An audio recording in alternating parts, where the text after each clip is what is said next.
So this is what I want to talk about, because everybody's programming, everyone's thresholds and everything is so different, obviously. But for the main, I think like our main focus through winter has been sort of not bringing up previous problems that we've had. You know what I mean? Like we're working around injuries, and obviously between that time of speaking and not working together and stuff, you went away, did your own thing, and then you encountered quite a big problem, didn't you, with fatigue? I took like a chronic fatigue syndrome, you know, and like which nobody really knows about in the paddock. Everybody's probably thinking, well, like why is D-Bomb up there one weekend and then nowhere the next weekend? I was dealing with like a chronic fatigue. I was absolutely done, you know, turn up to the weekends just exhausted, sleeping all day, you know, sleeping right up before I went out to ride the bike, and just riding the bike not sharp, just like in this daze. It was, to be honest, think back, it's probably pretty dangerous, but like I felt like I was like tipsy, like in a daze. That's how most people all the describe time. You know, just like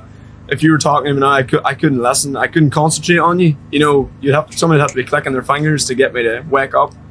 And like that's when I realized, after that, all that, I went through 2 years that I was like, I need Sam on board here, because he was the only one that kind of understood it, you know.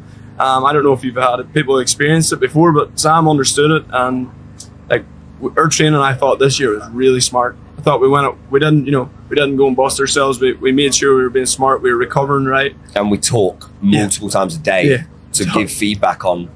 Yeah, we talk so many times a day. Especially when you're in America and stuff, and we were riding moto, cycling, doing a little bit of strength here and there, trying to work on the knee. But like my main concern is knowing how he's feeling, because that's our biggest sort of predictor. It's our biggest precursor, how he feels, depending on how fatigued he's getting and stuff, because it doesn't just go away. Like there's always going to, once you've had something like Epstein-Barr or adrenal fatigue or anything like that, there's always remnants of it in your system, and he's always going to be more susceptible. His training thresholds now are going to be different to what they were before then. So we have to be clever with balancing act, basically, of being able to get enough stimulus in for him to feel an adaptation, but then not reintroduce that fatigue element. No, and it was hard, you know, because obviously Misa had the huge injury with the leg, then you're coming back, like that just immediately drains you once, because your body's down, it's trying to recover all the time.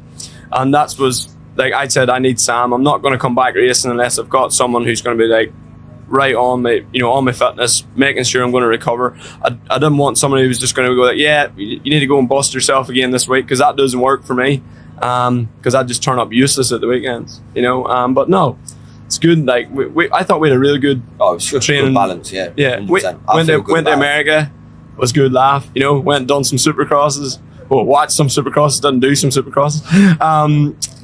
He thinks he's good enough. He's not. You know. Yeah, hang on a minute. No, we don't want to, you know, we don't want to start bringing. We've seen what happened at the go-kart. We don't want to say. Right. We better not get. Hang on a minute.